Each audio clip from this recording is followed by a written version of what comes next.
ইমানদার মুমিন মুসলমান মুত্তাকি ব্যক্তি ওই খানার শুরুতে যদি বিসমিল্লাহ বলে তাহলে মাওলা পাক রব্বুল আলামিন ওই খানার মাঝে বরকত দান করে দেন। সুবহানাল্লাহ বলেন। তো বরকত যে দান করেন এটার দলিল কি? চলুন না আমরা একটু ঘুরে আসি। হাদিস গ্রন্থের নাম হলো সহিহুল বুখারী, হাদিসের নাম্বার হলো 5374 এবং 75, এবং এই হাদিসের সাথে আরে একটু সংযোজন করা হবে। এই হাদিসটি হযরত আবু হুরায়রা রাদিয়াল্লাহু তাআলা আনহুর সনদে বর্ণিত। ও মেরে মুহতারাম ভাইও, ইমানদার মুমিন মুসলমান মুত্তাকি ব্যক্তি যদি প্রত্যেক ভালো কাজ নেক কাজ বিসমিল্লাহ শুরু করে, ওই কাজের মধ্যে আল্লাহ তাআলা কেমনে বরকত দান করেন। হযরতে আবু হুরায়রা রাদিয়াল্লাহু তাআলা আনহু বর্ণনা করেছেন, একদিন গ্রীষ্মের দুপুর বেলায়, হারে আল্লাহু আকবার, এমনিতেই গ্রীষ্মের দুপুর বেলা, হ্যাঁ মরুভূমির দেশ, প্রচন্ড রৌদ্র খা খা করতেছে। ওই প্রচন্ড রৌদ্রের মাঝে রৌদ্রের মাঝে আবু হুরায়রা রাদিয়াল্লাহু তাআলা আনহু বলেন, আমি প্রচন্ড ক্ষুধায় ভুগতেছিলাম। ক্ষুধার তীব্রতার কারণে আমার পেট আর পিঠ একসাথে লাইগা গেছে, এমন একটা কঠিন অবস্থা আমার মাঝে। সেই সময় আমি চিন্তা করলাম যে এই প্রচন্ড দুপুর বেলায় সামান্য কিছু খাবারের ব্যবস্থা করা যায় কিনা। কারণ হযরতে আবু হুরায়রা রাদিয়াল্লাহু তাআলা আনহু আমার নবীজির এমন একজন সাহাবী ছিলেন। হযরত আবু হুরায়রা রাদিয়াল্লাহু তাআলা ইসলাম কবুল করার পরে সর্বদাই মসজিদে নববীর মাঝে বইরা থাকতেন। মসজিদে নববীর মাঝে বইরা নবীজি সাল্লাল্লাহু আলাইহি ওয়াসাল্লাম যখন যেই হাদিস বলতেন ওই হাদিস মুখস্থ করতেন। এত জলিলুল কদর একজন সাহাবী ছিলেন। এই আবু হুরায়রা রাদিয়াল্লাহু তাআলা বলে, আমার খিদার তীব্রতার কারণে পেট আর পিঠ একসাথে লাইগা যাইতেছে। আর সুবহানাল্লাহ সুবহানাল্লাহ। এইবার আবু হুরায়রা রাদিয়াল্লাহু তাআলা বলেন, আমি চিন্তা করলাম যে এই দুপুর বেলায় খাবারের কোনো ব্যবস্থা করা যায় কিনা। তখন আবু হুরায়রা রাদিয়াল্লাহু তাআলা এমন একটা রাস্তার কাছে চলে গেলেন যে রাস্তা দিয়ে নবীজি সাল্লাল্লাহু আলাইহি ওয়াসাল্লাম আসা যাওয়া করতেন। খলিফাতুল মুসলিমিন হযরতে আবু বকর রাদিয়াল্লাহু তাআলা আনহু যে রাস্তা দিয়ে আসা যাওয়া করতেন, খলিফাতুল মুসলিমিন আমিরুল মুমিনিন হযরতে উমর ফারুক রাদিয়াল্লাহু তাআলা আনহু যে রাস্তা দিয়ে যাতায়াত করতেন, এমন একটা রাস্তার কিনারার মাঝে যাইয়া হযরতে আবু হুরায়রা রাদিয়াল্লাহু তাআলা আনহু অপেক্ষা করা শুরু করলেন। হযরতে আবু হুরায়রা রাদিয়াল্লাহু তাআলা আনহু বলেন, ক্ষুধার তীব্রতার কারণে আমি বসে থাকবো ওইটুকু আমার দ্বারা সম্ভব হইল না। আমি উপর হইয়া শুয়ে রইলাম। কিছুক্ষণ পর লক্ষ্য করে দেখলাম ওই রাস্তা দিয়ে হযরত আবু বকর রাদিয়াল্লাহু তাআলা আসতেছে। আবু হুরায়রা রাদিয়াল্লাহু তাআলা শরীরের মাঝে একটু শক্তি সঞ্চার কইরা সামান্য একটু উঠা বসলেন। এরপর আবু বকর সিদ্দিক রাদিয়াল্লাহু তাআলাকে সালাম দিলেন। হযরত আবু বকর সিদ্দিক রাদিয়াল্লাহু তাআলা সালাম বিনিময় করার পর আবু হুরায়রা রাদিয়াল্লাহু তাআলা পবিত্র কোরআনুল কারীমের একটি আয়াত আবু বকর রাদিয়াল্লাহু তাআলাকে জানাইয়া দেয়, ওগো আবু বকর, এই আয়াতের ব্যাখ্যা কি হইতে পারে, এই আয়াতের বিশ্লেষণ কি হইতে পারে। আবার আবু হুরায়রা রাদিয়াল্লাহু তাআলা বলেন, হযরত আবু বকর সিদ্দিক রাদিয়াল্লাহু তাআলাকে এই আয়াতে কারিমার ব্যাখ্যা জিজ্ঞাসা করার জন্য আমার অন্য কোনো কারণ ছিল না, একমাত্র কারণ ছিল যে আবু বকরকে আয়াতের ব্যাখ্যা জিজ্ঞাসা করব। আল্লাহু তাআলার সাথে গল্প করতে করতে কথা বলতে বলতে আবু বকর রাদিয়াল্লাহু তাআলার বাড়ি পর্যন্ত চইলা যাব। আবু বকরের বাড়ি পর্যন্ত যদি চইলা যাই তাহলে দুপুর বেলা হযরতে আবু বকর রাদিয়াল্লাহু তাআলাকে আমাকে খালি মুখে ফিরাইয়া দিবে। আরে না না না, খালি মুখে ফিরাইয়া দিবে না। আশা করা যায় আবু বকর রাদিয়াল্লাহু তাআলা দুপুরে আমাকে একটু মেহমানদারি করবেন, খানা খাওয়াইবেন। হযরতে আবু হুরায়রা রাদিয়াল্লাহু তাআলা আবু বকর রাদিয়াল্লাহু তাআলার সাথে গল্প করতে করতে চললেন। আবু বকর রাদিয়াল্লাহু তাআলার বাড়ি পর্যন্ত চইলা যায়। আবু বকর সিদ্দিক রাদিয়াল্লাহু তাআলার বাড়ির ভিতরে প্রবেশ করে, আরে আল্লাহু আকবার। কিন্তু আজকে আবু হুরায়রাকে ভালো মন্দ কিচ্ছু বলে না। আবু হুরায়রা রাদিয়াল্লাহু তাআলা বাহিরে দাঁড়াইয়া রইছে, কিন্তু আবু বকর রাদিয়াল্লাহু তাআলা ডাক দেয় না। হযরতে আবু হুরায়রা রাদিয়াল্লাহু তাআলার মনটা ভীষণ খারাপ হয়ে যায় যে আজকে আবু বকর আমাকে খানার জন্য দাওয়াত দিল না, আজকে আবু বকর আমাকে কোনো কিছুই বললো না। আর বিষয়টা কেমন হয়ে গেল। আবার কষ্ট কইরা হযরতে আবু হুরায়রা রাদিয়াল্লাহু তাআলা যে রাস্তার কিনারায় অপেক্ষা করছিলেন, ওই রাস্তার কিনারায় আবার চলে আসলেন। কিছুক্ষণ পরে ওই রাস্তা দিয়ে হযরতে উমর রাদিয়াল্লাহু তাআলা যায়। আগের মতো এইবার আবু হুরায়রা রাদিয়াল্লাহু তাআলা উমর রাদিয়াল্লাহু তাআলাকে সালাম দেয়। উমর রাদিয়াল্লাহু তাআলা আনহুকে সালাম দিয়া তারপর আরেকটা আয়াত বইলা ওই আয়াতের ব্যাখ্যা জানতে চাই। বলে এটা জানার পিছনে কারণ কি? বলে অন্য কোনো কারণ নাই, শুধু একটা মাত্র কারণ ছিল। ওই যে আয়াতের ব্যাখ্যা জিজ্ঞাসা করবে, উমরের সাথে গল্প করবে, ওই গল্প করতে করতে উমর রাদিয়াল্লাহু তাআলা আনহুর বাড়ি, ওই বাড়ি পর্যন্ত চলে যাবে। ওই বাড়ি পর্যন্ত যাওয়ার পর উমর রাদিয়াল্লাহু তাআলা আনহু হয়তো আবু হুরায়রাকে খাবারের জন্য একটু ডাক দিবে। আরে আল্লাহু আকবার। এইবার উমর রাদিয়াল্লাহু তাআলা আনহুর সাথে গল্প কইরা ওই যে যাওয়া শুরু করছে। উমর রাদিয়াল্লাহু তাআলা আনহুর বাড়ি পর্যন্ত যায়। আরে আল্লাহু আকবার, কেমন একটা কপাল! আজকে উমর রাদিয়াল্লাহু তাআলা আনহু বাড়ির ভিতরে ঢুকে গেল, কিন্তু আবু হুরায়রা রাদিয়াল্লাহু তাআলা আনহুকে দাওয়াত দেয় না। আবু বকর রাদিয়াল্লাহু তাআলা আনহু দাওয়াত দিল না, উমর রাদিয়াল্লাহু তাআলা আনহু দাওয়াত দিল না। আর এইদিকে ক্ষুধার তীব্রতার কারণে পেট আর পিঠ একসাথে লাগা রইছে। এইবার আবার আবু হুরায়রা রাদিয়াল্লাহু তাআলা আনহু যেই রাস্তার কিনারার মাঝে ছিলেন, ওই রাস্তার কিনারার মাঝে আইসা উপর হইয়া শুয়া রইছে। কিছুক্ষণ পর ওই রাস্তা দিয়া, আরে আল্লাহু আকবার, কিছুক্ষণ পর লক্ষ্য করে দেখা যায় ওই রাস্তা দিয়ে আসতেছে সরকার দু আলম সাইয়্যিদুল মুরসালিন খাতামুল আম্বিয়িন ফখরে রাসূল হাদিয়ে কুল ইমামুল মুরসালিন জনাব মুহাম্মাদুর রাসূলুল্লাহ। মুহাব্বতের সাথে সকলে পড়েন সাল্লাল্লাহু আলাইহি ওয়াসাল্লাম। মুআজ্জাজ মুকাররম হাজরিন, প্রিয় দিনী ভাইয়েরা, আমি আপনাদের খেদমতে মহাগ্রন্থ পবিত্র কোরআনুল কারীমের ৩য় নাম্বার পারার ৩য় নাম্বার সূরা আল ইমরানের ৩১ নাম্বার আয়াতে কারিমা তেলাওয়াত করেছি। নবীজি সাল্লাল্লাহু আলাইহি ওয়াসাল্লামের বহু সংখ্যক হাদিসের মধ্য থেকে হযরত আবু হুরায়রা রাদিয়াল্লাহু তাআলা আনহু এর সনদে বর্ণিত সুনানে ইবনে মাজাহ কিতাবের 1894 নাম্বার হাদিস পাঠ করেছি। তেলাওয়াতকৃত আয়াতে কারিমা এবং হাদিসকে সামনে রেখেই মুখতাসার সময়ে আল্লাহ তাআলা যদি তৌফিক দান করেন, তাহলে আজকে আপনাদের সম্মুখে যেই বিষয়ে আলোচনা উপস্থাপন করব তা হচ্ছে নবীজি সাল্লাল্লাহু আলাইহি ওয়াসাল্লামের গুরুত্বপূর্ণ কয়েকটি সুন্নাত। তো নবীজি সাল্লাল্লাহু আলাইহি ওয়াসাল্লামের দৈনন্দিন জীবনের গুরুত্বপূর্ণ কয়েকটি সুন্নাত সম্পর্কে মুখতাসারভাবে আলোচনা উপস্থাপন করার জন্য চেষ্টা করব।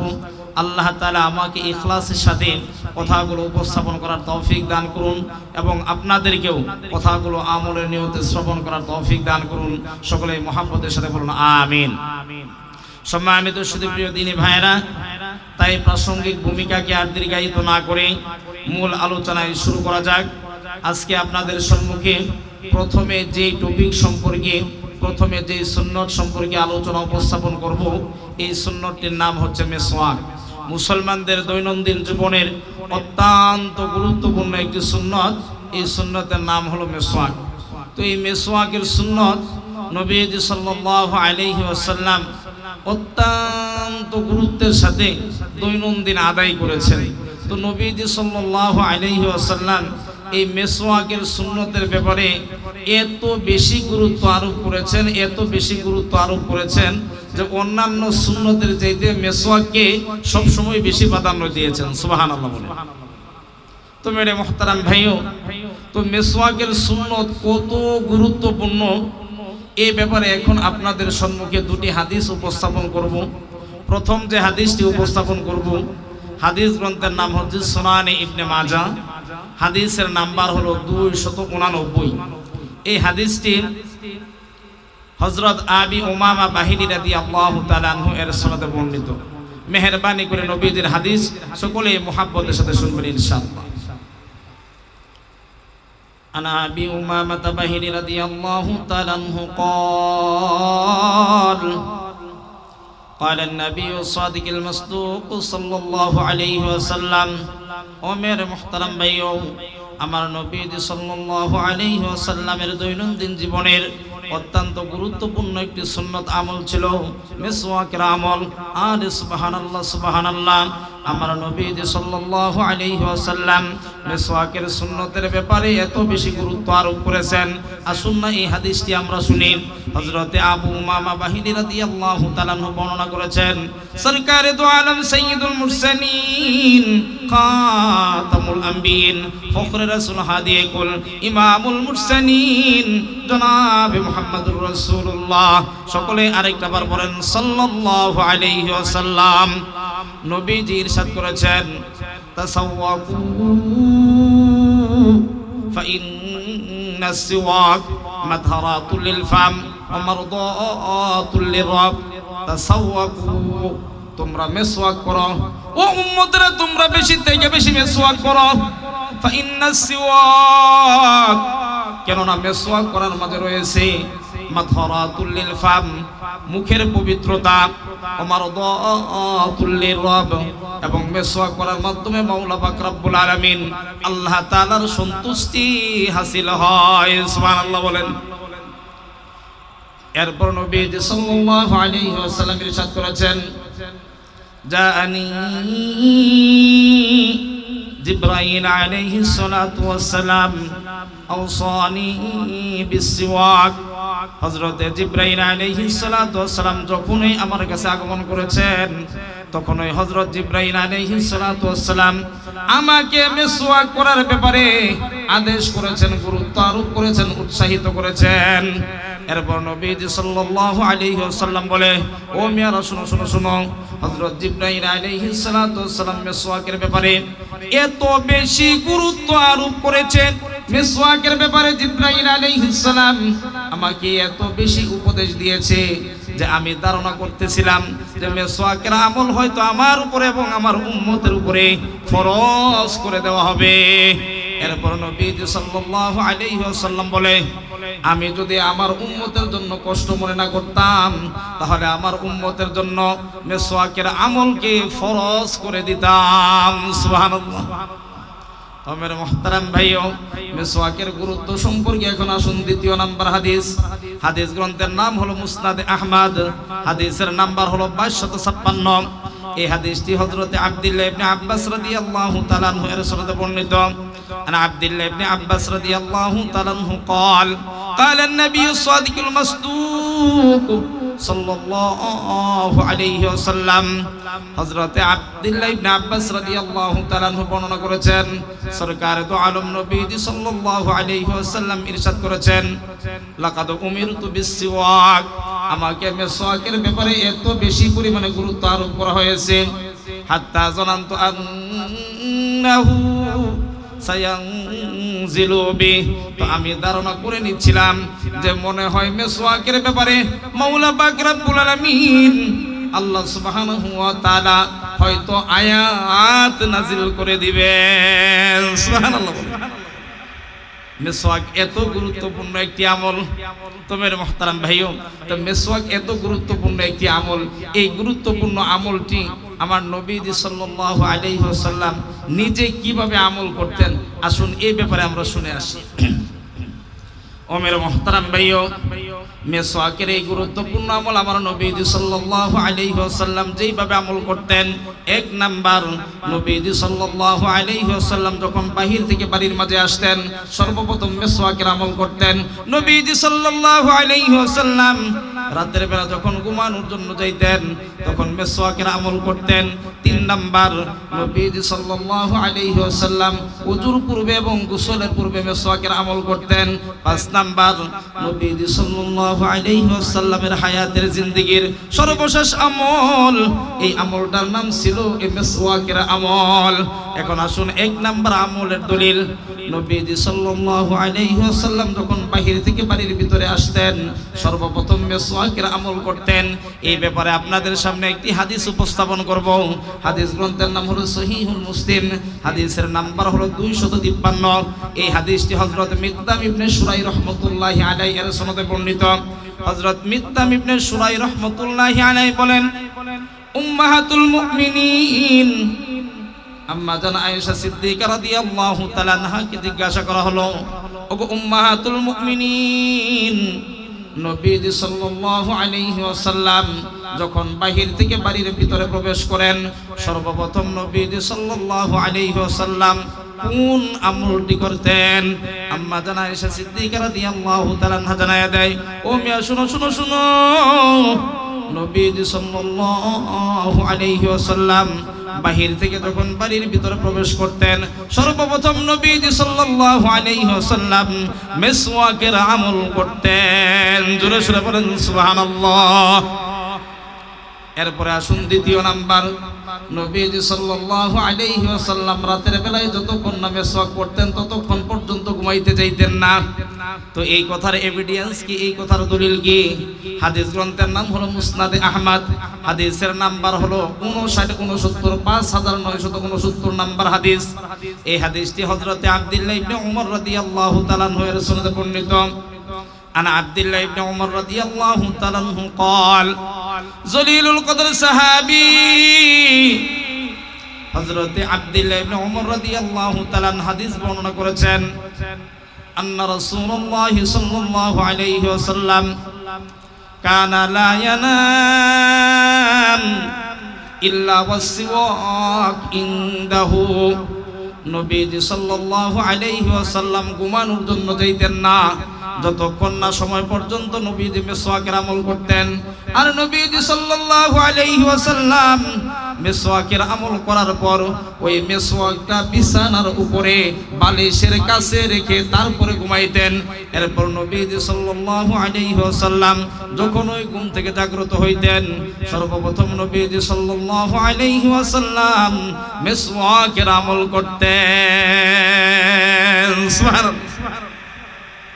এখন আসুন তৃতীয় নাম্বার, নবীজি সাল্লাল্লাহু আলাইহি ওয়াসাল্লাম ওযু এবং গোসলের পূর্বে মিসওয়াক করতেন। বলে এই কথার দলিল কি?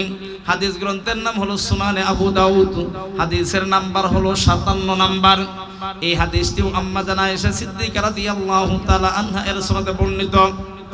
আন আয়েশা সিদ্দিকা রাদিয়াল্লাহু তাআলা আনহা قالت উম্মাহাতুল মুমিনিন, আম্মা জানা আয়েশা সিদ্দিকা রাদিয়াল্লাহু তাআলা আনহা বর্ণনা করেছেন, কানা লা ইয়ারকুদ মিন লাইলিন ওয়ালা নাহার।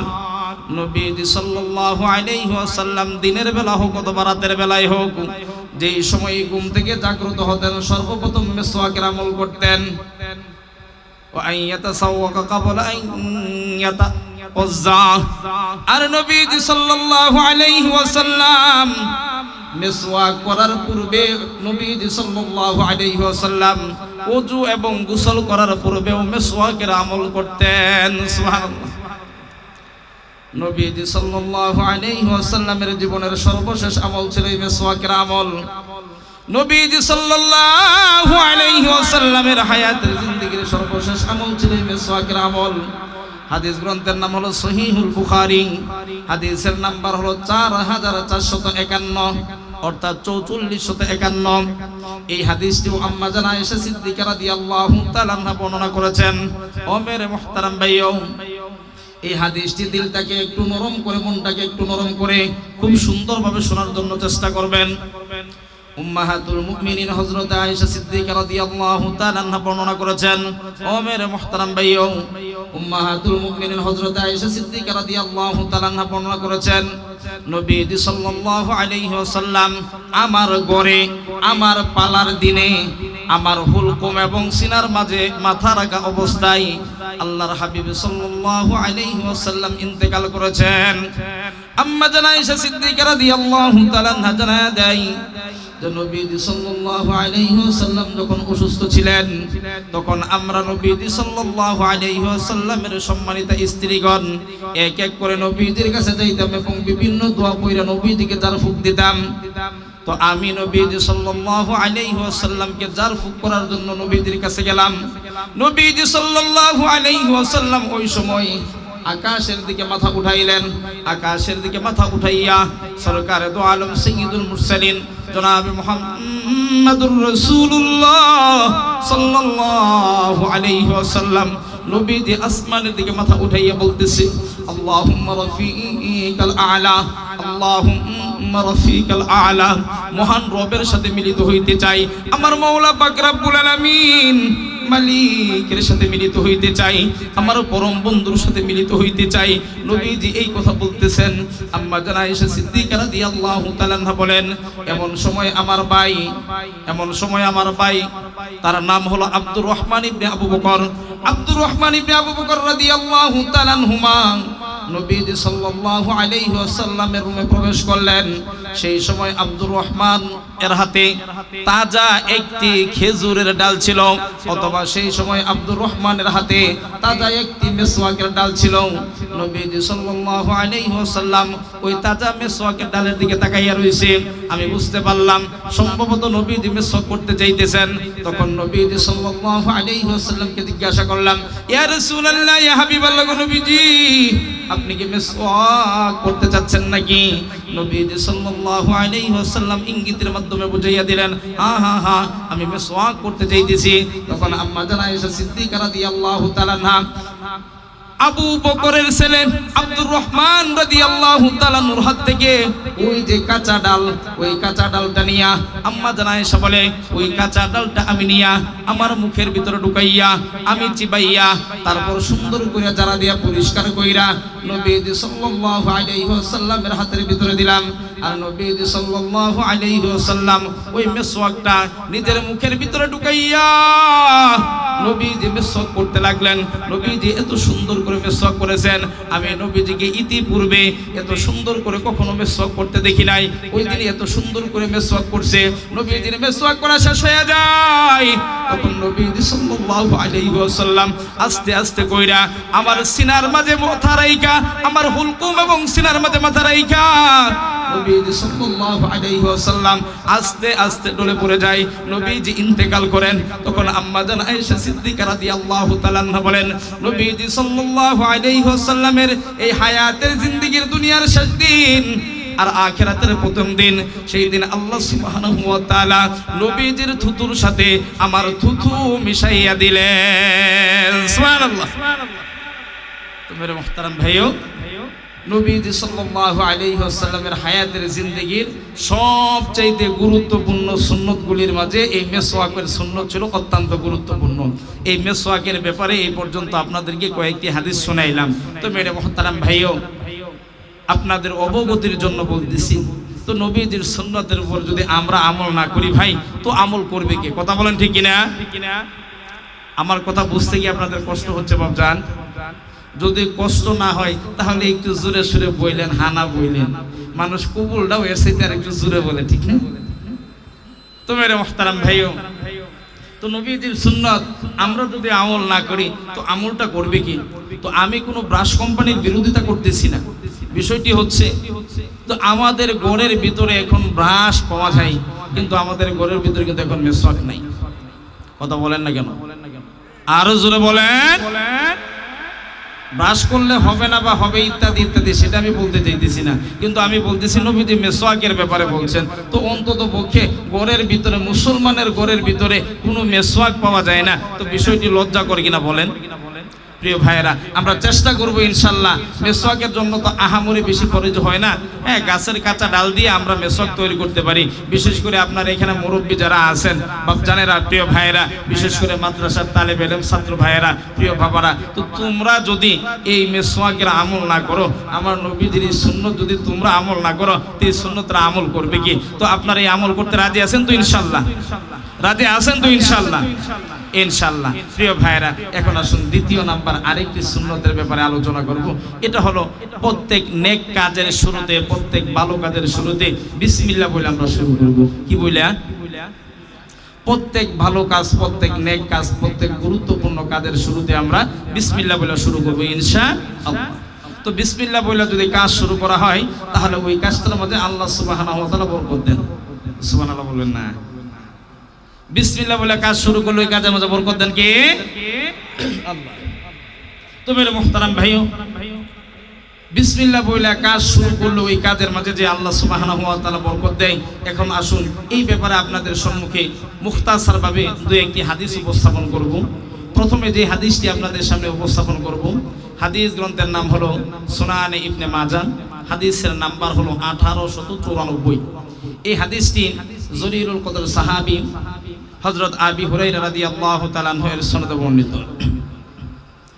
ও মেরা মুহতারাম ভাইও, নবী সাল্লাল্লাহু আলাইহি ওয়াসাল্লামের জরিরুল কদর সাহাবী হযরত আবু হুরায়রা রাদিয়াল্লাহু তাআলা আনহু হাদিস বর্ণনা করেছেন। قال النبي الصادق المصدوق صلى الله عليه وسلم سركار دو عالم سيد المرسلين খাতামুল আম্বিয়িন ফখরুর রাসূল হাদিয়ে কুল ইমামুল মুরসালিন জনাব মুহাম্মাদুর রাসূলুল্লাহ সাল্লাল্লাহু আলাইহি ওয়াসাল্লাম নবীজি ইরশাদ করেছেন কুল্লু আমরিন যিবালিন লাম ইউবদা ফীহি বিসমিল্লাহ। প্রত্যেক গুরুত্বপূর্ণ কাজ, প্রত্যেক নেক কাজ, প্রত্যেক ভালো কাজ যেই কাজের শুরুতে বিসমিল্লাহ বলা হয় না ফাহুয়া আবতার, ওই কাজটা লেস কাটা হয়ে যায়, ওই কাজটা বরকতহীন হয়ে যায়। নাউজুবিল্লাহ বলেন। বিসমিল্লাহ ছাড়া যদি কাজ করা হয় ওই কাজটা বরকতহীন হয়ে যায়। এজন্য ইমানদার মুমিন মুসলমান মুত্তাকি ব্যক্তি যখন ভালো কাজ করবে, নেক কাজ করবে, প্রত্যেক ভালো কাজের শুরুতে ইমানদার মুমিন মুত্তাকি ব্যক্তি বিসমিল্লাহ বইলা কাজ শুরু করবে। বিসমিল্লাহ বইলা যদি ইমানদার মুমিন মুসলমান মুত্তাকি ব্যক্তি কাজ করা শুরু করে দেয়, মাওলা পাক রব্বুল আলামিন নিজ জিম্মায় ওই কাজের মাঝে বরকত দান করবেন। সুবহানাল্লাহ। আমার মুহতারাম ভাইও, ইমানদার মুমিন মুসলমান মুত্তাকি ব্যক্তি যখন খানা খাইবে ওই খানার মাঝে বসে বিসমিল্লাহ বলবে। আরে সুবহানাল্লাহ সুবহানাল্লাহ। ইমানদার মুমিন মুসলমান মুত্তাকি ব্যক্তি ওই খানার শুরুতে যদি বিসমিল্লাহ বলে তাহলে মাওলা পাক রব্বুল আলামিন ওই খানার মাঝে বরকত দান করে দেন। সুবহানাল্লাহ বলেন। তো বরকত যে দান করেন এটার দলিল কি? চলুন না আমরা একটু ঘুরে আসি। হাদিস গ্রন্থের নাম হলো সহিহুল বুখারী, হাদিসের নাম্বার হলো 5374 এবং 75, এবং এই হাদিসের সাথে আরে একটু সংযোজন করা হবে। এই হাদিসটি হযরত আবু হুরায়রা রাদিয়াল্লাহু তাআলা আনহুর সনদে বর্ণিত। ও মেরে মুহতারাম ভাইও, ইমানদার মুমিন মুসলমান মুত্তাকি ব্যক্তি যদি প্রত্যেক ভালো কাজ, নেক কাজ বিসমিল্লাহ বলা শুরু করে ওই কাজের মধ্যে আল্লাহ তাআলা কেমনে বরকত দান করেন। হযরতে আবু হুরায়রা রাদিয়াল্লাহু তাআলা আনহু বর্ণনা করেছেন, একদিন গ্রীষ্মের দুপুর বেলায়, হারে আল্লাহু আকবার আল্লাহু আকবার, এমনিতেই গ্রীষ্মের দুপুর বেলা, মরুভূমির দেশ, প্রচন্ড রৌদ্র খা খা করতেছে। ওই প্রচন্ড রৌদ্রের মাঝে, খা খা রৌদ্রের মাঝে আবু হুরায়রা রাদিয়াল্লাহু তাআলা আনহু বলেন, আমি প্রচন্ড ক্ষুধায় ভুগতেছিলাম। ক্ষুধার তীব্রতার কারণে আমার পেট আর পিঠ একসাথে লাইগা গেছে, এমন একটা কঠিন অবস্থা আমার মাঝে। সেই সময় আমি চিন্তা করলাম যে এই প্রচন্ড দুপুর বেলায় সামান্য কিছু খাবারের ব্যবস্থা করা যায় কিনা। কারণ হযরতে আবু হুরায়রা রাদিয়াল্লাহু তাআলা আনহু আমার নবীজির এমন একজন সাহাবী ছিলেন। হযরত আবু হুরায়রা রাদিয়াল্লাহু তাআলা ইসলাম কবুল করার পরে সর্বদাই মসজিদে নববীর মাঝে বইরা থাকতেন। মসজিদে নববীর মাঝে বইরা নবীজি সাল্লাল্লাহু আলাইহি ওয়াসাল্লাম যখন যেই হাদিস বলতেন ওই হাদিস মুখস্থ করতেন। এত জলিলুল কদর একজন সাহাবী ছিলেন। এই আবু হুরায়রা রাদিয়াল্লাহু তাআলা বলে, আমার খিদার তীব্রতার কারণে পেট আর পিঠ একসাথে লাইগা যাইতেছে। আরে সুবহানাল্লাহ সুবহানাল্লাহ। এইবার আবু হুরায়রা রাদিয়াল্লাহু তাআলা বলেন, আমি চিন্তা করলাম যে এই দুপুর বেলায় খাবারের কোনো ব্যবস্থা করা যায় কিনা। তখন আবু হুরায়রা রাদিয়াল্লাহু তাআলা এমন একটা রাস্তার কাছে চলে গেলেন যে রাস্তা দিয়ে নবীজি সাল্লাল্লাহু আলাইহি ওয়াসাল্লাম আসা যাওয়া করতেন। খলিফাতুল মুসলিমিন হযরতে আবু বকর রাদিয়াল্লাহু তাআলা আনহু যে রাস্তা দিয়ে আসা যাওয়া করতেন, খলিফাতুল মুসলিমিন আমিরুল মুমিনিন হযরতে উমর ফারুক রাদিয়াল্লাহু তাআলা আনহু যে রাস্তা দিয়ে যাতায়াত করতেন, এমন একটা রাস্তার কিনারার মধ্যে যাইয়া হযরতে আবু হুরায়রা রাদিয়াল্লাহু তাআলা আনহু অপেক্ষা করা শুরু করলেন। হযরতে আবু হুরায়রা রাদিয়াল্লাহু তাআলা আনহু বলেন, ক্ষুধার তীব্রতার কারণে আমি বসে থাকবো ওইটুকু আমার দ্বারা সম্ভব হইল না। আমি উপর হইয়া শুয়ে রইলাম। কিছুক্ষণ পর লক্ষ্য করে দেখলাম ওই রাস্তা দিয়ে হযরত আবু বকর রাদিয়াল্লাহু তাআলা আসতেছে। আবু হুরায়রা রাদিয়াল্লাহু তাআলা শরীরের মাঝে একটু শক্তি সঞ্চার কইরা সামান্য একটু উইঠা বসলেন। এরপর আবু বকর সিদ্দিক রাদিয়াল্লাহু তাআলাকে সালাম দিলেন। হযরতে আবু বকর সিদ্দিক রাদিয়াল্লাহু তাআলা সালাম বিনিময় করার পর আবু হুরায়রা রাদিয়াল্লাহু তাআলা পবিত্র কোরআনুল কারীমের একটি আয়াত আবু বকর রাদিয়াল্লাহু তাআলাকে জানাইয়া দেয়, ওগো আবু বকর, এই আয়াতের ব্যাখ্যা কি হইতে পারে, এই আয়াতের বিশ্লেষণ কি হইতে পারে। আবার আবু হুরায়রা রাদিয়াল্লাহু তাআলা বলেন, হযরত আবু বকর সিদ্দিক রাদিয়াল্লাহু তাআলাকে এই আয়াতে কারিমার ব্যাখ্যা জিজ্ঞাসা করার জন্য আমার অন্য কোনো কারণ ছিল না, একমাত্র কারণ ছিল যে আবু বকরকে আয়াতের ব্যাখ্যা জিজ্ঞাসা করব। আবু তাআলার সাথে গল্প করতে করতে, কথা বলতে বলতে আবু বকর রাদিয়াল্লাহু তাআলার বাড়ি পর্যন্ত চইলা যাব। আবু বকরের বাড়ি পর্যন্ত যদি চইলা যাই তাহলে দুপুর বেলা হযরতে আবু বকর রাদিয়াল্লাহু তাআলাকে আমাকে খালি মুখে ফিরাইয়া দিবে। আরে না না না, খালি মুখে ফিরাইয়া দিবে না। আশা করা যায় আবু বকর রাদিয়াল্লাহু তাআলা দুপুরে আমাকে একটু মেহমানদারি করবেন, খানা খাওয়াইবেন। হযরতে আবু হুরায়রা রাদিয়াল্লাহু তাআলা আবু বকর রাদিয়াল্লাহু তাআলার সাথে গল্প করতে করতে চললেন। আবু বকর রাদিয়াল্লাহু তাআলার বাড়ি পর্যন্ত চইলা যায়। আবু বকর সিদ্দিক রাদিয়াল্লাহু তাআলা বাড়ির ভিতরে প্রবেশ করে, আরে আল্লাহু আকবার। কিন্তু আজকে আবু হুরায়রাকে ভালো মন্দ কিচ্ছু বলে না। আবু হুরায়রা রাদিয়াল্লাহু তাআলা বাহিরে দাঁড়াইয়া রইছে, কিন্তু আবু বকর রাদিয়াল্লাহু তাআলা ডাক দেয় না। হযরতে আবু হুরায়রা রাদিয়াল্লাহু তাআলার মনটা ভীষণ খারাপ হয়ে যায় যে আজকে আবু বকর আমাকে খানার জন্য দাওয়াত দিল না, আজকে আবু বকর আমাকে কোনো কিছুই বলল না। আর বিষয়টা কেমন হয়ে গেল। আবার কষ্ট কইরা হযরতে আবু হুরায়রা রাদিয়াল্লাহু তাআলা যেই রাস্তার কিনারায় অপেক্ষা করছিলেন, ওই রাস্তার কিনারায় আবার চলে আসলেন। কিছুক্ষণ পরে ওই রাস্তা দিয়ে হযরতে ওমর রাদিয়াল্লাহু তাআলা যায়। আগের মতো এইবার আবু হুরায়রা রাদিয়াল্লাহু তাআলা ওমর রাদিয়াল্লাহু তাআলাকে সালাম দেয়। ওমর রাদিয়াল্লাহু তাআলাকে সালাম দিয়া তারপর আরেকটা আয়াত বইলা ওই আয়াতের ব্যাখ্যা জানতে চাই। বলে এটা জানার পিছনে কারণ কি? বলে অন্য কোনো কারণ নাই, শুধু একটা মাত্র কারণ ছিল। ওই যে আয়াতের ব্যাখ্যা জিজ্ঞাসা করবে, উমরের সাথে গল্প করবে। ওই গল্প করতে করতে উমর রাদিয়াল্লাহু তাআলার বাড়ি, ওই বাড়ি পর্যন্ত চলে যাবে। ওই বাড়ি পর্যন্ত যাওয়ার পর উমর রাদিয়াল্লাহু তাআলা হয়তো আবু হুরায়রাকে খাবারের জন্য একটু ডাক দিবে। আরে আল্লাহু আকবার। এইবার উমর রাদিয়াল্লাহু তাআলার সাথে গল্প কইরা ওই যে যাওয়া শুরু করছে। উমর রাদিয়াল্লাহু তাআলার বাড়ি পর্যন্ত যায়। আরে আল্লাহু আকবার, কেমন একটা কপাল। আজকে উমর রাদিয়াল্লাহু তাআলা বাড়ির ভিতরে ঢুকে গেল, কিন্তু আবু হুরায়রা রাদিয়াল্লাহু তাআলাকে দাওয়াত দেয় না। আবু বকর রাদিয়াল্লাহু তাআলা দাওয়াত দিল না, উমর রাদিয়াল্লাহু তাআলা দাওয়াত দিল না। আর এইদিকে ক্ষুধার তীব্রতার কারণে পেট আর পিঠ একসাথে লাগা রইছে। এইবার আবার আবু হুরায়রা রাদিয়াল্লাহু তাআলা যেই রাস্তার কিনারার মাঝে ছিলেন, ওই রাস্তার কিনারার মাঝে আইসা উপর হইয়া শুয়া রইছে। কিছুক্ষণ পর ওই রাস্তা দিয়া, আরে আল্লাহু আকবার, কিছুক্ষণ পর লক্ষ্য করে দেখা যায় ওই রাস্তা দিয়ে আসতেছে সরকার দু আলম সাইয়্যিদুল মুরসালিন, খাতামুল আম্বিয়িন, ফখরে রাসূল, হাদিয়ে কুল, ইমামুল মুরসালিন জনাব মুহাম্মাদুর রাসূলুল্লাহ। মুহাব্বতের সাথে সকলে পড়েন সাল্লাল্লাহু আলাইহি ওয়াসাল্লাম। নবীজি ওই রাস্তা দিয়ে আসতেছে। আরে সুবহানাল্লাহ সুবহানাল্লাহ। নবীজি সাল্লাল্লাহু আলাইহি ওয়াসাল্লাম কাছাকাছি আইসা, নবীজি কাছাকাছি আইসা আবু হুরায়রা রাদিয়াল্লাহু তাআলাকে ডাক দেয়া বলে, কি রে আবু হুরায়রা, এমন কইরা কেন বইরা আছো, কি হইছে? আরে নবীজির তো আর বুঝার বাকি নাই।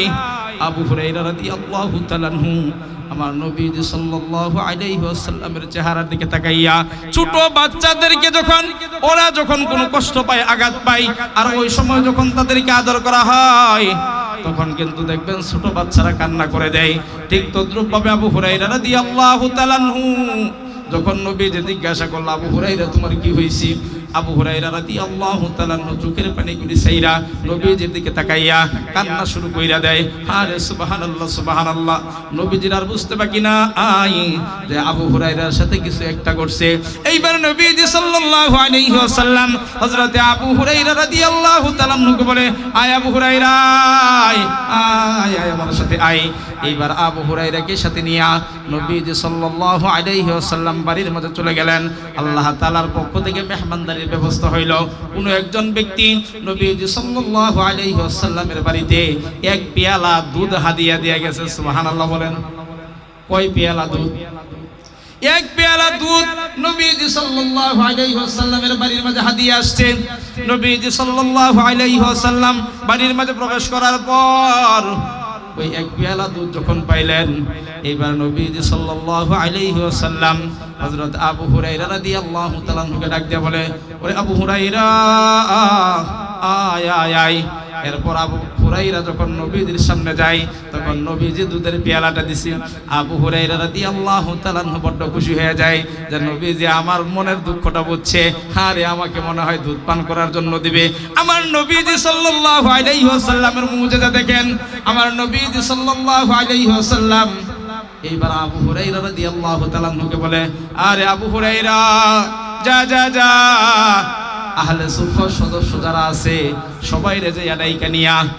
এইবার আবু হুরাইরা রাদিয়াল্লাহু তাআলা চিন্তা করে এই সামান্য এক পেয়ালা দুধ, এই এক পেয়ালা দুধের জন্য আবার আহলে সুফার সকল সদস্যদেরকে যদি ডাকা হয়, আহলে সুফার মধ্যে তো সদস্য একেবারে কম না, 70 থেকে 80 জন সদস্য ছিল। জোরে সোরে বলেন আল্লাহু আকবার। 70 থেকে 80 জন সদস্য আহলে সুফার মাঝে। আবু হুরাইরা রাদিয়াল্লাহু তাআলা এই 70-80 জন সাহাবীদেরকে যাইয়া দাওয়াত দেয় যে মেয়েরা শুনো শুনো শুনো, নবীজি সাল্লাল্লাহু আলাইহি ওয়াসাল্লাম তোমাদেরকে খানা খাওয়ার জন্য দাওয়াত দিছে। আহলে সুফার সমস্ত সাহাবীরা বড় খুশি হয়ে যায় যে নবীজি খানা খাওয়ার জন্য দাওয়াত দিছে। আরে আল্লাহু আকবার। আহলে সুফার সমস্ত সাথীরা যখন প্রস্তুতি নিয়া নবীজি সাল্লাল্লাহু আলাইহি ওয়াসাল্লামের দাওয়াত খাওয়ার জন্য আসে, আয়েশা থেকে এক পেয়ালা দুধ আমার নবীজি সাল্লাল্লাহু আলাইহি ওয়াসাল্লাম হযরত আবু হুরাইরা রাদিয়াল্লাহু তাআলা কে বলে, ও রে আবু হুরাইরা যা যা যা, আহলে সুফার সমস্ত সাথীদেরকে যাইয়া এই দুধ পান করানো শুরু কর। সুবহানাল্লাহ বলেন। হযরত আবু হুরাইরা রাদিয়াল্লাহু তাআলা আহলে সুফার সদস্যদেরকে যখন দুধ পান করাইতে যায়, বিসমিল্লাহ বইলা হাতের মাঝে পেয়ালা নিয়া দুধ পান করানো শুরু করে দেয়। কি বলছি? কথা বলেন, কি বলছি? বিসমিল্লাহ বইলা দুধ পান করানো শুরু করছে। আরে আল্লাহু আকবার, আল্লাহু আকবার। আহলে সুফার মাঝে একজন দুইজন সদস্য নয়, আহলে সুফার মাঝে 70 থেকে 80 জন সদস্য ছিলেন। এই 70-80 জন সদস্য সবাই এই এক পেয়ালা দুধ সামনে আগাইয়া দেয়, সবাই যার যার ইচ্ছা মতো পেট ভরে খায়, আবার পেয়ালা নিয়ে আসে। দুধ তো কমে না, জোরে সোরে কন্যা একটু আল্লাহু আকবার। দুধ তো পেয়ালা থেকে কমে না, আবু হুরাইরা দুধ পান করায়, আবার পেয়ালা নিয়ে আসে, দুধ কমে না। আবু হুরাইরা রাদিয়াল্লাহু তাআলা চিন্তা মনে মনে করে যে আমি তো ভাবছিলাম আমি একা খাইলেই পেট ভরবে না, এখন আমার কাছে দায়িত্ব দেওয়া হয়েছে সবারে খাওয়ানোর জন্য, তো সবাইরে তো খাওয়াইতেছি, দুধও তো কমে না, এই বিষয়টা কেমন হইল? 70-80 জন সবাইরে খাওয়ানো শেষ। এরপর নবী সাল্লাল্লাহু আলাইহি ওয়াসাল্লাম হযরতে আবু হুরাইরা রাদিয়াল্লাহু তাআলা কে বলে, এ আবু হুরাইরা এইবার তুমি নিজে পান করো। হযরত আবু হুরাইরা রাদিয়াল্লাহু তাআলা নিজে এই দুধের পেয়ালা নিয়া পান করা শুরু করছে। বলে কেমনে পান করে? ইচ্ছা মতো পেট ভইরা পান করছে। এরপর নবীজির পেয়ালা ফিরাইয়া দিয়া বলে, ইয়া রাসূলুল্লাহ পান করছি। নবীজি বলে আরো খাও। আবু হুরাইরা আবার খাইছে, নবীজি বলে আরো খাও। এরপর আবু হুরাইরা রাদিয়াল্লাহু তাআলা বলে, শারিবতু শারবান ইয়া রাসূলুল্লাহ, ইয়া রাসূলুল্লাহ, ইয়া হাবিবাল্লাহ, নবীজি খাইছি, ইচ্ছা মতো খাইছি, পেট ভরে খাইছি। সুবহানাল্লাহ, জোরে কর। ইয়া রাসূলুল্লাহ, ইয়া হাবিবাল্লাহ, নবীজি তৃপ্তি সহকারে ইচ্ছা মতো পেট ভরে পান করছি, আমার আর খাওয়ার ইচ্ছা নাই। এরপর নবীজি সাল্লাল্লাহু আলাইহি ওয়াসাল্লাম আবু হুরাইরাকে বলে, এই পেয়ালার মাঝে দুধ কতটুকু?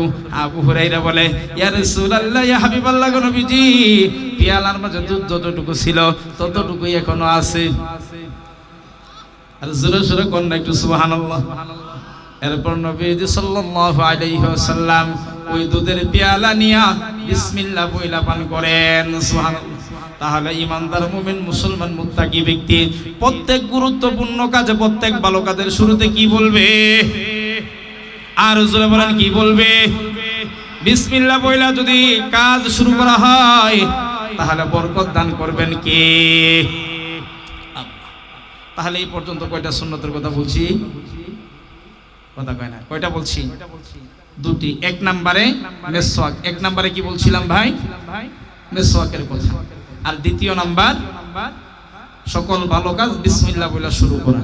আচ্ছা, এই যে দুইটা সুন্নতের কথা বললাম, কোনো একটা সুন্নত আমল করলে আমাদের জন্য আলাদাভাবে টাকা পয়সা খরচ হবে, কষ্ট বেশি হবে। এখন আসুন আরেকটি সহজ আমল, বড় সহজ আমল কিন্তু খুব ফায়দা।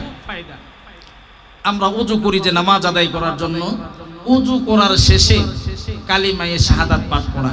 যদি কোনো ব্যক্তি ওযু শেষ করার পরে কালিমায়ে শাহাদাত পাঠ করে তাহলে ওই ব্যক্তির জন্য জান্নাতের 8টি দরজাই খোলা হয়ে যায়। আর জোরে বলেন দলিল। হাদিস গ্রন্থের নাম হলো সহিহুল মুসলিম, হাদিসের নাম্বার হলো 234-1। এই হাদিসটি হযরত উকবা ইবনে আমের রাদিয়াল্লাহু তাআলা আনহু এর সনদে বর্ণিত। আমি হাদিসের শেষ বাংলাটুকু আপনাদের সামনে উপস্থাপন করতেছি যেহেতু আজানের সময় হয়ে আসছে। ওমর মুহতারাম ভাইও, হযরতে উকবা ইবনে আমের রাদিয়াল্লাহু তাআলা আনহু বর্ণনা করেছেন যে একদিন নবীজি সাল্লাল্লাহু আলাইহি ওয়াসাল্লাম সাহাবায়ে কেরাম রাদিয়াল্লাহু তাআলা আনহুম আজমাইনদের সাথে দাঁড়াইয়া বিকাল বেলায় বিভিন্ন ধরনের কথা বলতেছিলেন। হযরতে উকবা ইবনে আমের রাদিয়াল্লাহু তাআলা আনহু বলে, কথা যখন শেষ পর্যায়ে হয়ে যায় এমন সময় আমি নবীজি সাল্লাল্লাহু আলাইহি ওয়াসাল্লামের কাছে গেলাম। যাওয়ার পরে আমি শুনলাম যে নবীজি এই কথা বলতেছে। তো নবীজি এই কথা বলছে, এটা শোনার পরে উকবা ইবনে আমের রাদিয়াল্লাহু তাআলা বলে, কতই না সুন্দর চমৎকার কথা। তখন আরেকজন সাহাবী বলে কি, এই মিয়া তুমি শুধু এইটাকেই চমৎকার কথা বলতেছো, নবীজি এর আগে এর চাইতেও আরো সুন্দর আরো চমৎকার কথা বলতেছে, সুবহানাল্লাহ বলেন। তখন হযরতে উকবা ইবনে আমের রাদিয়াল্লাহু তাআলা বলেন যে নবীজি ইতিপূর্বে আরো সুন্দর চমৎকার কিসের কথা বলছে। আরে সুবহানাল্লাহ সুবহানাল্লাহ। সেই জায়গার ভিতরে ছিলেন হযরতে উমর রাদিয়াল্লাহু তাআলা। তখন বলে কি, এই মিয়া শুনো শুনো শুনো, সরকারে দো আলম নবীজি সাল্লাল্লাহু আলাইহি ওয়াসাল্লাম ইরশাদ করেছেন, যখন কোনো ব্যক্তি সুন্দর রূপে ওযু করবে, সুন্দর রূপে ওযু কইরা পরিপূর্ণ রূপে সুন্দরভাবে ওযু কইরা দিলের ভিতরে পূর্ণ বিশ্বাস নিয়া, দিলের ভিতরে পূর্ণ ইতমিনান নিয়া ওযু শেষ করার পর কালিমায়ে শাহাদাত পাঠ করবে। ওই কালিমায়ে শাহাদাত যে ব্যক্তি পাঠ করবে, ফুতিহাত লাহু আবওয়াবুল জান্নাতি সামানিয়া, ওই ব্যক্তির জন্য জান্নাতের একটা নয় দুইটা নয়, জান্নাতের 8টি দরজাই খোলা হয়ে যাবে। তাহলে ওযুর শেষে কালিমায়ে শাহাদাত পাঠ করা কি অনেক কঠিন কোনো কাজ? আরে না না না, ওযুর শেষে কালিমায়ে শাহাদাত পাঠ করা কঠিন কোনো কাজ না। কিন্তু আমার নবীজি সাল্লাল্লাহু আলাইহি ওয়াসাল্লাম জানায় দেয়, আরে উম্মতরা শুনো, ওযুর শেষে যেই ব্যক্তি ইতমিনানের সাথে কালিমায়ে শাহাদাত পাঠ করবে, ওই ব্যক্তির জন্য জান্নাতের 8টি দরজা খোলা হয়ে যাবে। সেই ব্যক্তি যেই দরজা দিয়ে মনে চায় ওই দরজা দিয়েই যেন জান্নাতে প্রবেশ করতে পারবে। সুবহানাল্লাহ। তাহলে এই পর্যন্ত কয়টি বললাম? 3টি। কয়টি বললাম ভাই? 1 নম্বরে মিসওয়াক, 1 নম্বরে, 2 নম্বরে বিসমিল্লাহ, 2 নম্বরে, আর 3 নম্বরে কালিমা শাহাদাত পাঠ করা ওযুর শেষে। এখন আসুন 2 মিনিট এটা শেষ করে দেব ইনশাআল্লাহ, আজানের সময় হয়ে গেছে। যখন ওযু শেষ হয়ে যাবে তো ওযু শেষ করার পরে 2 রাকাত তাহিয়াতুল মসজিদ, কারণ ওযু শেষ করে সাধারণত আমরা মসজিদে প্রবেশ করি, ঠিক না? তো আমাদের দেশে সচরাচর কমন একটা দৃশ্য দেখা যায়, সেটা কি যে মসজিদে আমরা আসছি, মসজিদে আসার পরে দেখা যায় হাতে 2-4-5 মিনিট সময় আছে, কিন্তু এই 2-4-5 মিনিট সময় ওযু করে মসজিদের ভিতরে ঢুকলাম, তো এই 2-4-5 মিনিট সময়ের ভিতরে আমরা 2 রাকাত নামাজ আদায় করার মতো একটা সময় পাওয়া যায়, কথা বলেন ঠিক কিনা? কিন্তু এই 2 রাকাত নামাজ না আদায় করে করি কি, এই মসজিদের ভিতরে ঢুকে পরস্পরে একে অপরের সাথে নানান ধরনের গালগল্প করি। কি গো মিয়া, বাজারের কি খবর, কত বিক্রি করলেন, কত দিয়ে আনলেন, হ্যান করলেন তেন করলেন, ইত্যাদি ইত্যাদি নানান ধরনের দুনিয়াবি কথাবার্তা উপস্থাপন করা হয়, কথা বলেন ঠিক কি ঠিক না? আরো জোরে বলেন, হয় কিনা? এটা হচ্ছে কমন দৃশ্য। তো এই জন্য যদি হাতের মাঝে সময় পাওয়া যায়, 3-4 মিনিটের সময় পাওয়া যায়, তাহলে ইনশাআল্লাহ 2 রাকাত তাহিয়াতুল মসজিদ বা দুখুলুল মসজিদ নামাজ আদায় করবো ইনশাআল্লাহ। বলি এটার ফজিলত কেমন? এটার ফজিলত সম্পর্কে আপনাদের সম্মুখে এখন যে হাদিসটি উপস্থাপন করব। আচ্ছা সম্মানিত সুধী প্রিয় দিনী ভাইয়েরা, এখনই এশার নামাজের আজান হবে, 8টা 30 মিনিটে এশার জামাত হবে। এশার নামাজের পরেই আজকের মাহফিলের অন্যতম আলোচক, বর্তমান সময়ের তারুণ্যের অহংকার মুহতারাম আরিফ বিন হাবিব সাহেব বয়ান পেশ করবেন। তাই আপনাদের যাদের জরুরত রয়েছে বা ওযুর প্রয়োজনীয়তা রয়েছে, মেহেরবানি করে আপনারা জরুরত সেরে ওযু করে নামাজের প্রস্তুতি নেন। ইনশাআল্লাহ এখনই আজান হবে। আর প্রিয় ভাইয়েরা, এই পর্যন্ত যাই কয়েক মিনিট কথাবার্তা বলেছি, যদি আপনাদের দৃষ্টিতে কোনো ধরনের ভুল ত্রুটি দৃষ্টিগোচর হয়ে থাকে, আল্লাহ ওয়াস্তে ক্ষমা সুন্দর দৃষ্টিতে দেখবেন।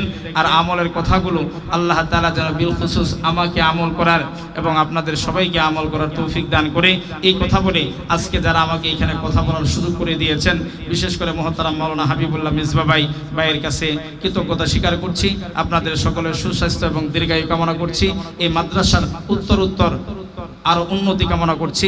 তালেবে ইলমদের উত্তর মঙ্গল কামনা করছি। এই বলে আজকের মতো এইখানে আলোচনা শেষ করছি। ওমা আলাইনা ইল্লাল বালাগ। আসসালামু আলাইকুম ওয়া রাহমাতুল্লাহ।